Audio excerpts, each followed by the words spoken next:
podcast. I'm your host, Congo Mildred, and I'm so happy that you've joined me on another Wednesday for another amazing episode. So, just before I get into the episode, hey, I'm so tired. I felt sleepy, one, because somehow I did not get enough sleep last night. So, this past week, I've just not been sleeping properly. I've had a lot on my mind. A lot of things are just not working out for me. And because of that, I'm having sleepless nights. It's just crazy. Yesterday I went to bed at around 2 something, but I ended up reading fast. So by the time sleep was coming, it was around 3 something.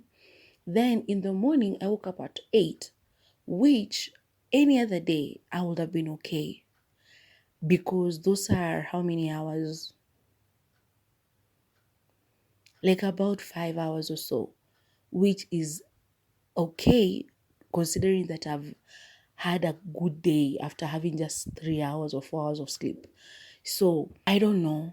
And the worst part, the thing that woke me up, I think it's because I didn't just naturally wake up. Like when you're asleep and then you just wake up.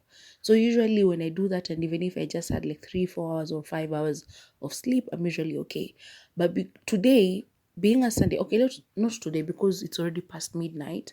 So Sunday morning, I didn't go to church. So I was still asleep. And then a random number calls me, and I answer because I've been doing interviews and stuff. So whenever I get a call, maybe it's a job, maybe it's I'm being asked to go for another interview, even if it's Sunday morning. Restaurants work through weekends, so I apply for anything nowadays. So you never know. I answer this phone call, and this person is like those people that want to steal from me. They want to call Safaricom numbers to steal from you. Like, madam, mimi sijui ni fulani na kupigia kutoka Safaricom. Mbona umeregister namba yako mara mbili? I was like, boss, on Sunday morning, wanataka kunibia Sunday asubuhi. Like, seriously. Umeniamsha ndo uniibie. And then pole madam, habari yako, na kusalimia habari, nikamwambia mzuri. Ati sasa I just hung up because I was like, you've woken me up from my sleep to steal from me, honestly. Like, now why would you do that? And so after that, I tried to go back to sleep and nothing. Sleep just didn't come. I think I stayed down though in bed. I started reading. I continued reading what I was reading last night. I continued reading for a while until I think I just fell back into sleep. And because I'm depressed, I was dreaming about something tragic in my life, something that has actually happened. And then these voices were telling me things, and this isn't a dream, but it's actually things that have happened to me, and telling me sort of my future because of the things that have happened to me. And so I start crying in my sleep, which wakes me up because now the pillow is wet. And then I'm like, okay, sawa. So I know by the time you get this episode, it will be on the 22nd of April. But yeah, that's how my 12th of April started. And so just that messed everything up. I tried to continue reading, but I kept wanting to sleep. And the time was bad because it was already midday by this time. I just had to get out of bed and do something else. So now it's past midnight and I'm sleepy. But I know one thing for sure is that if I go down, I'll not be able to sleep. I won't. So, yeah. I don't know what's happening. So, I don't know by the 22nd if I'm still in this predicament. If I am, please pray for me because that's all I can ask from people. I'm just tired, honestly. I think I'm fatigued mentally. And yeah, things are just crashing together in my head and in my life, and it's bad. So anyway, my neighbors are up because they start being really, really awake after midnight. During the day, they are quiet, very, very quiet. Then it gets to 11 p.m. and then they become alive. I know I'm a night owl, I become alive in the evenings as well. I'm not a morning person, but not like them. In the evening, I can wash the house, I can clean, I can nini if I want to. But theirs, it becomes like noise. During the day, sometimes they're noisy, sometimes they're quiet. But most often is that at night, I do not know what happens. 11 p.m., midnight. Yesterday, they were still opening the doors and shutting them at 3 a.m. And it's like, what are you doing? So yeah, now they are talking, they're telling stories. So if you hear people talking in the background, understand that it's my neighbors. I cannot tell them to keep quiet, even though it's past midnight and people are already asleep. So I don't know.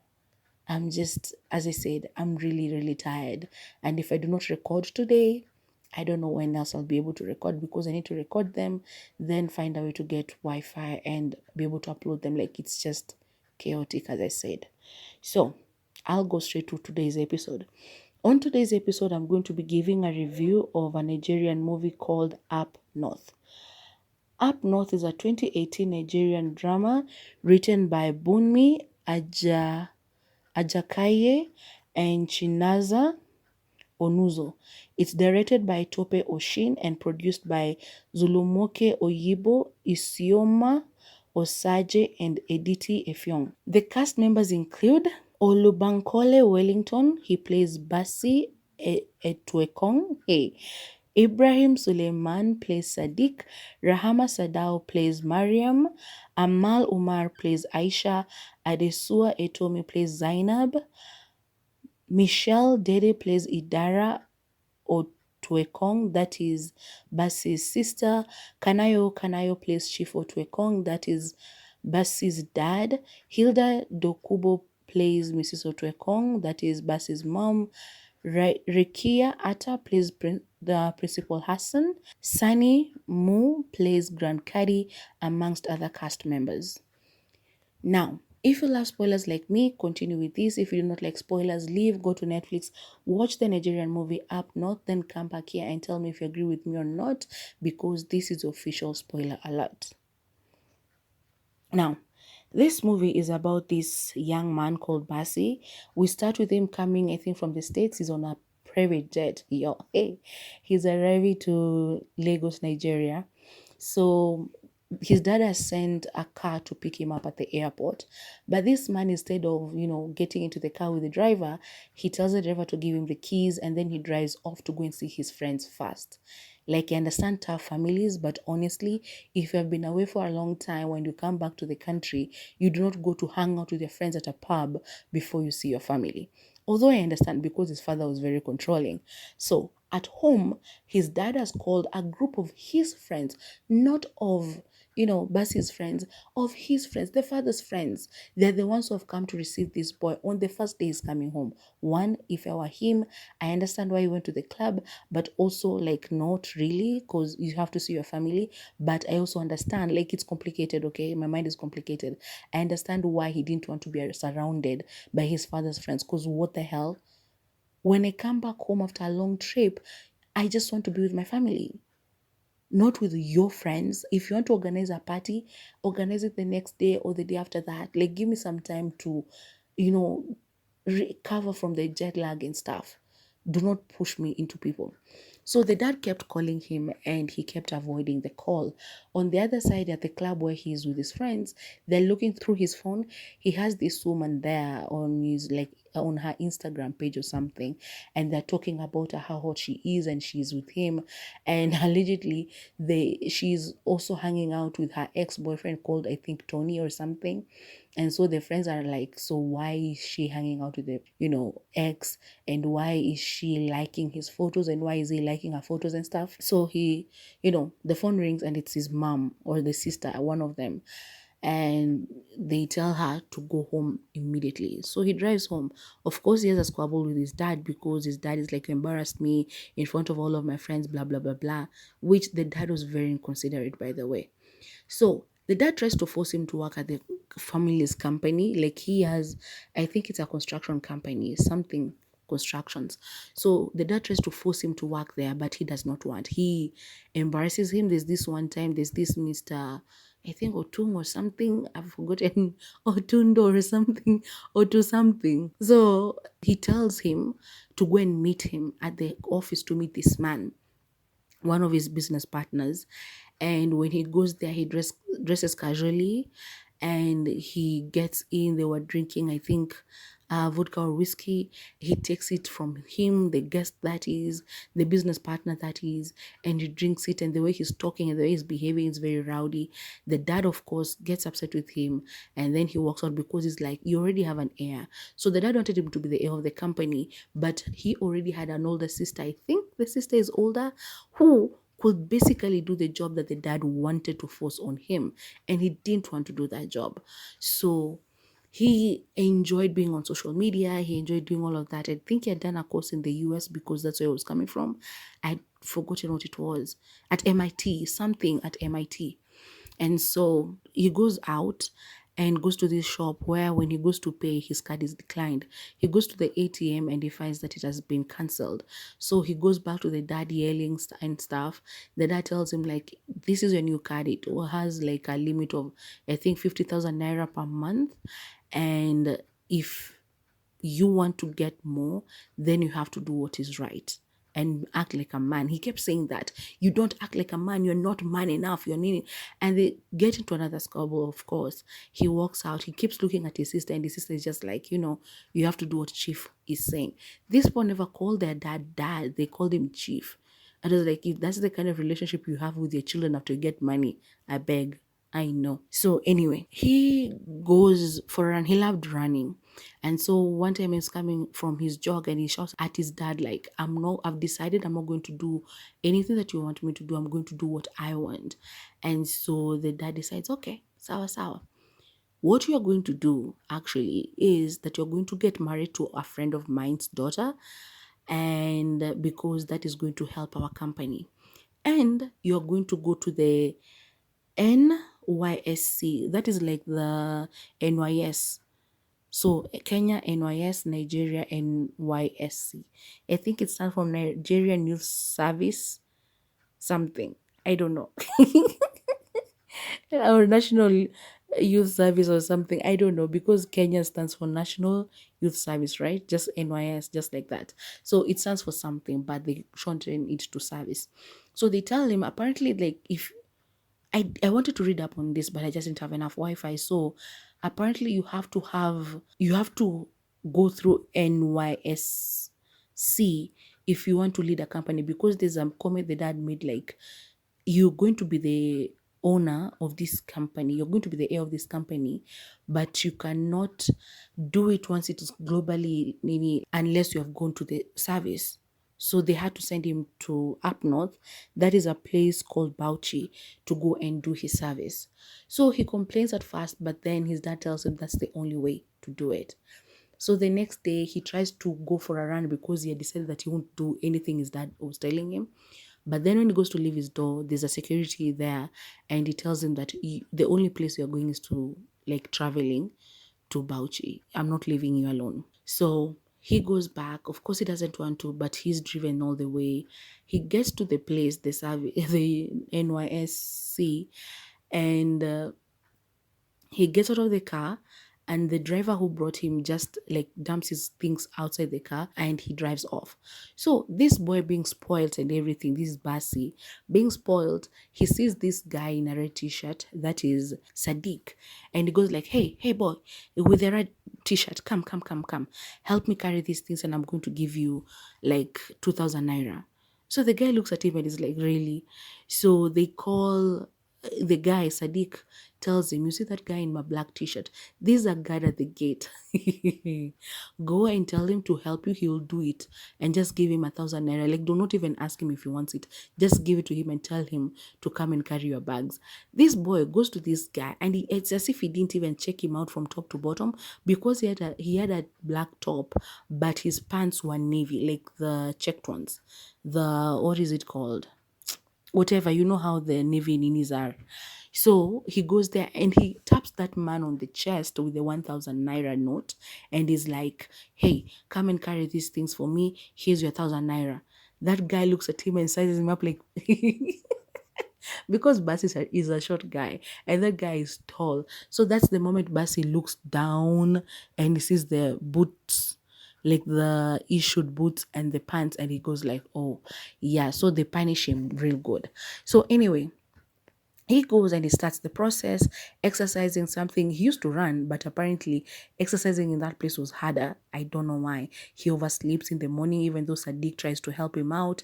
There's this part about his room, people took over it. I don't know, a lot of chaos.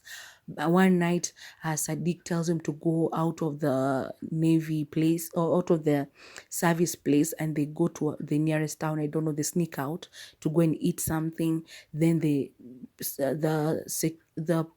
who are they? Are they the guards? They're trainers. They find them there because they were in white, which is sort of like the uniform there for the trainees.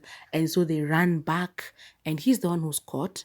And they make him, like, they are trying to punish him and make him tell them who else was there with them. Even him being caught, because he was running and he was okay. Then he turned back and they don't know what he was doing. And that's how he ended up being caught. So that was silly. But anyway, he does not talk up, he does not squeal, like he does not snitch on who else he was with. But I guess the dad had influence, and so one of the other trainers came and told them to leave him alone and to go back. So they become fast friends with Sadiq.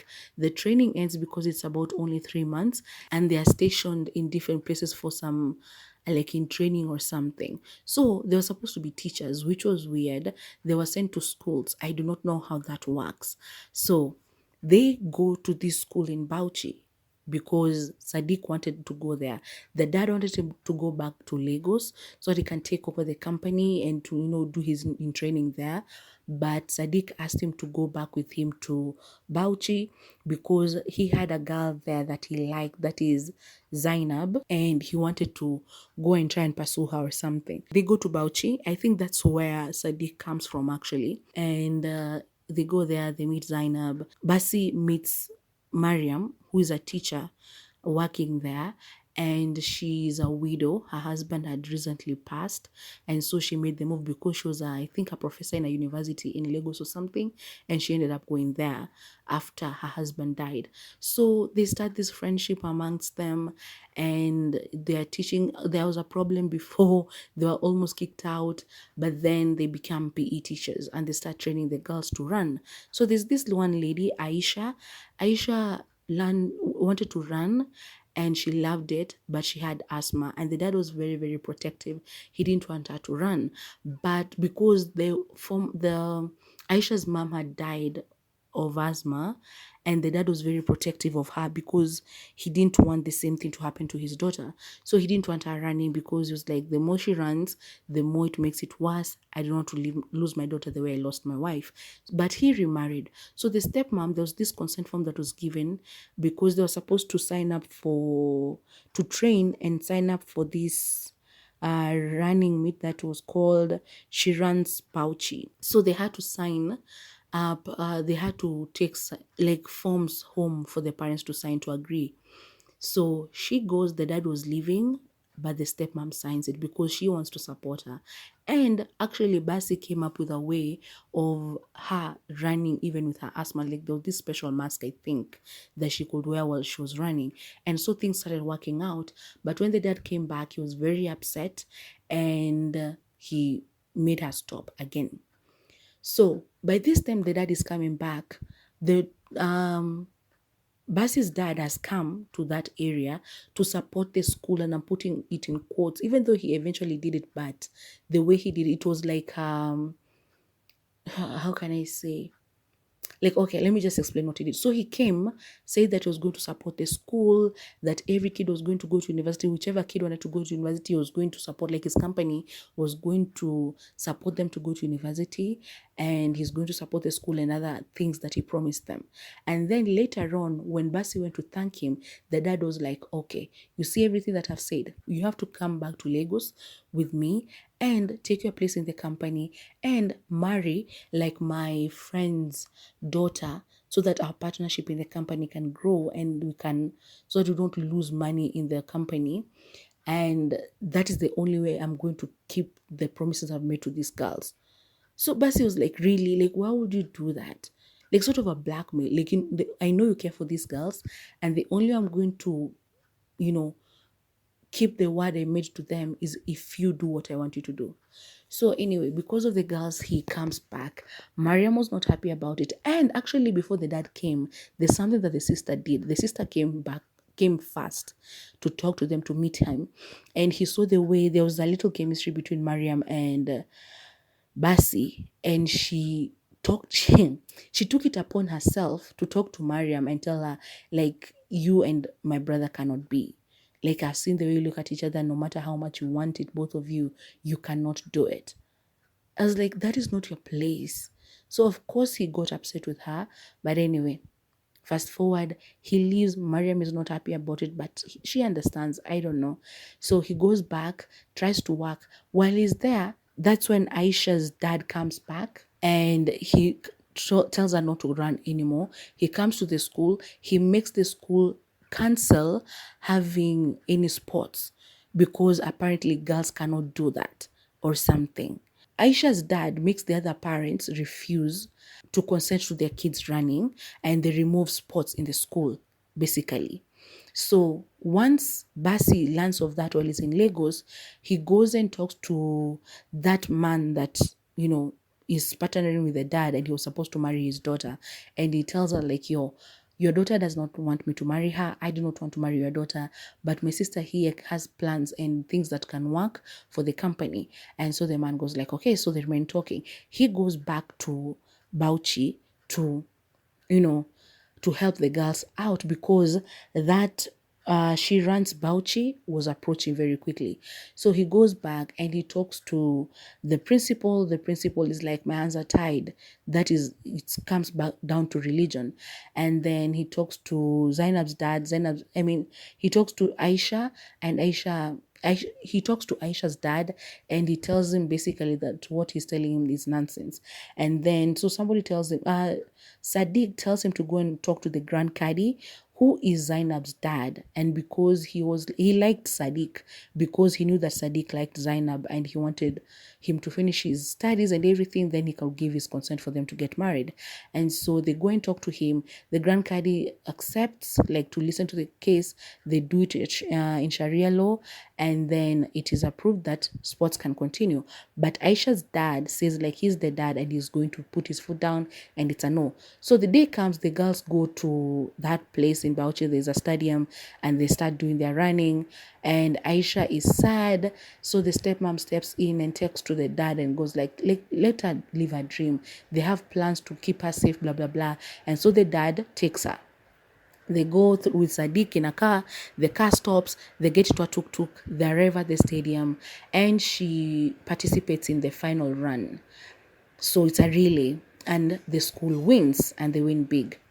So I'm sorry if you hear noise in the background. It has just started raining, so forgive me for that.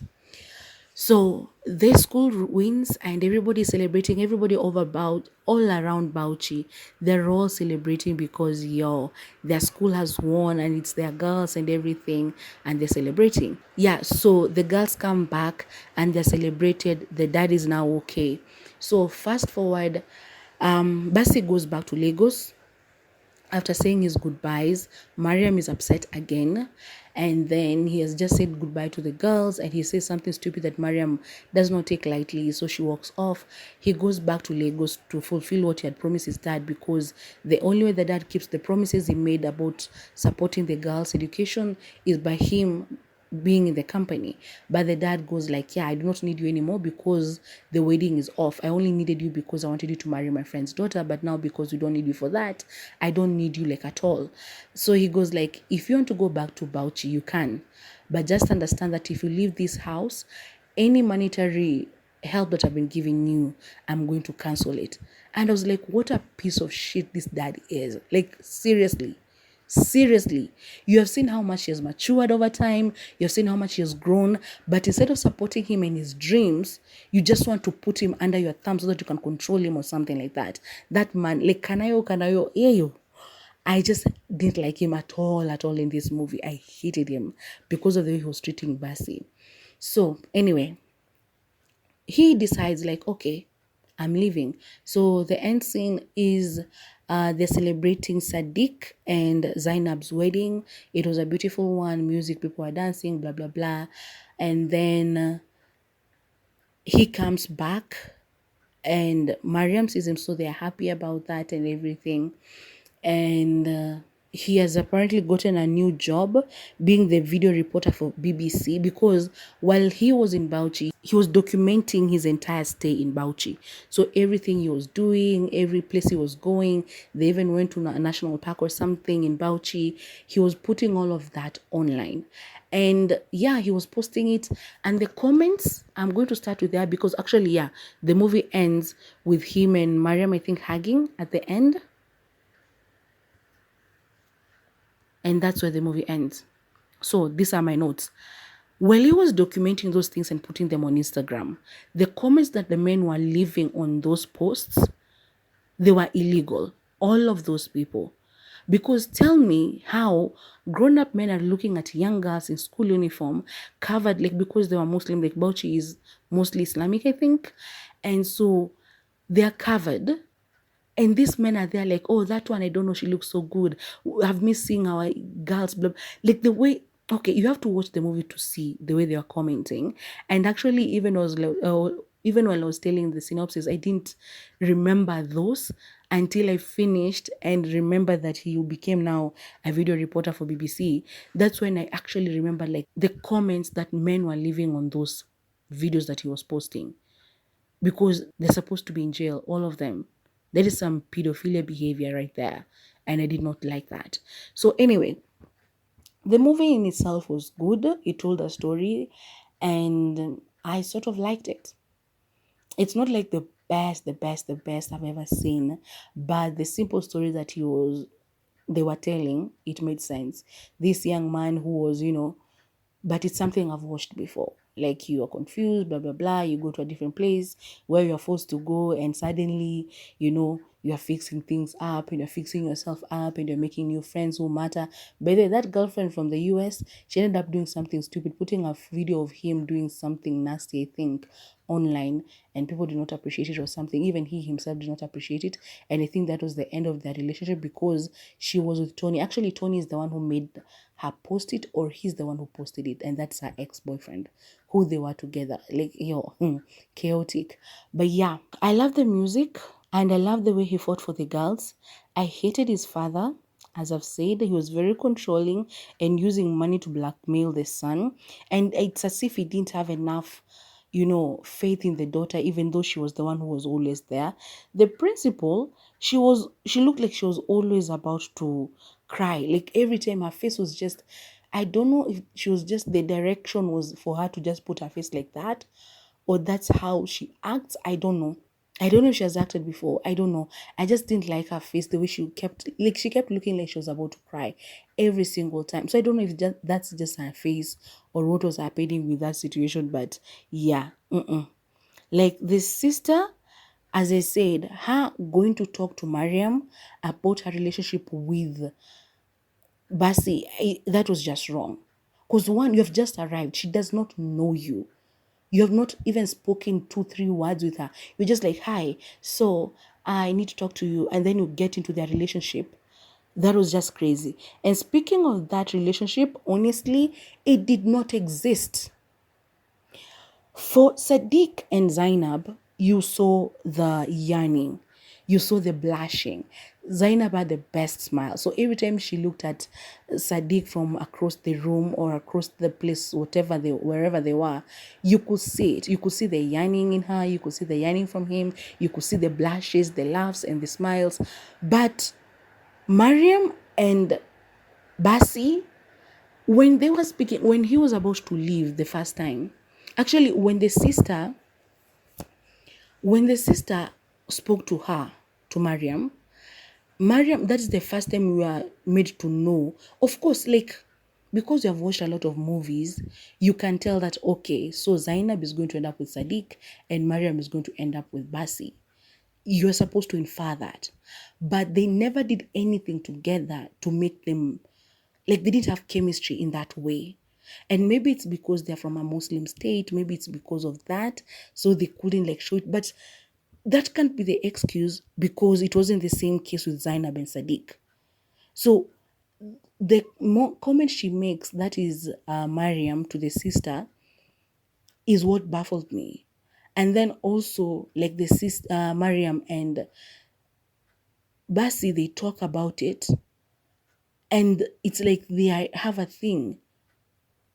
Which I'm like, when did that start? Did I miss something? Because I don't remember missing anything that happened between these two people. And then that other moment when he comes back, actually, when he was away, she refused to talk to him when he was calling. When he comes back and is about to leave us after saying goodbye to the girls, I think he says that saying goodbye to the girls is the hardest thing. Is and she goes like the hardest or something. I don't know. There's a comment he made and she commented something. And I was again like, you guys, like you have hardly communicated about your feelings. Sadiq has shown us that he's interested in marrying Zainab. I mean, he went back to Bauchi for her. But you two, where? Where is the chemistry? Where is the yearning? Where is the showing us that you guys want to be together? Like until that end scene where they're together, I think they hugged or something. I do not know what happened between them, but I think they were hugging. I don't know honestly. But until then, that's the most they have touched in the entire movie. So yeah, no, that was very poorly acted. I'll say that. That principal, her facial expressions, she always looked like she was going to cry, didn't like it. That chemistry between Mariam and Basi was not there at all. Did not like it. Did not appreciate it at all. But Sadiq and Zainab, they did an amazing job. Their chemistry was on point. Kanayo did an amazing job. That's why I hated him. Like you could hate him. The mom, I think we only saw her in the first scene. Like, I don't know. Nobody fought for Basi.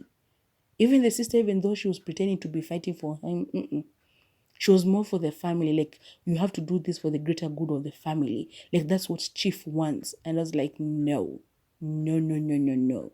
All these people are just all wrong for everything they're doing. But yeah, so I loved seeing the actress who plays Mariam though, Rahama Sadau and Amal Umar. Both of them were on Sugar Niger. I don't know which season, but the episodes are on YouTube. You can go and watch them there. There's a time they were on Netflix, but I think they were taken down. So you can watch them on YouTube, all of them, just MTV Sugar. I think the latest installment from Nigeria. So I don't remember which season it was, but they were both there. She was Hadiza, that is Aisha. Amal Umar was Hadiza, and she was a student who was she had a child, and her teacher was Rahama Sadau's character on Sugar. Again, they played teacher and student in both series. And when I saw Aisha, I was like, oh my God, that is Hadiza from Sugar. Like, that made me so nostalgic and very, very happy. And of course, when I had seen the teacher, I was like, yeah, that was a teacher on Sugar. Then I saw Hadiza, and I was like, okay, they're playing again teacher and student. And the way she helped her here is the same way she helped her out there, because there she was married on Sugar. She was married to this man, and they didn't have a child yet. They had gotten married and decided to wait to have a child, to start a family. And so they are taking time. But Hadiza, on the other hand, because being a Muslim, she had gotten married off to this man while they were young, and she had gotten a baby, but she wanted to go back to school. So the family wanted her to get out of school, but the husband had agreed that, yeah, go back to school, study, and then you can come back later. I'll take care of the kid. So she was having problems with that, breastfeeding, blah, blah, blah. But it was a beautiful story that they told of Hadiza and the way young girls navigate early marriages in those parts of Nigeria and stuff like that. So, yeah, go and watch Sugar. I know people sometimes go like, yeah, it's not good, blah, blah, blah. But it tells good stories, entertaining, but also very informative and very educational. So, yeah, that is up north, and those are my notes on it. Of course, they're Nigerian, so they were dressing well, but mostly because of where they are from up north, it's mostly like they are covered and everything. But yeah, the story it was trying to tell was good. But as I said, I've watched that story before of, transforming lives, blah, blah, blah, and everything. But yeah, there's nothing new under the sun. But I'll urge you to go and watch it on Netflix. Then come back and tell me if you agree with me or if you do not in the comment section down below. Remember that I'm still baking, so you can make your orders. Go to my Instagram and my TikTok, and remember to follow me there. My name is Musings Podcast. After you do that, come back here. And make sure to like, share, subscribe, and hit the bell for notifications so that whenever I upload something new, you're going to be amongst the first people to come and watch. Okay? Bye now.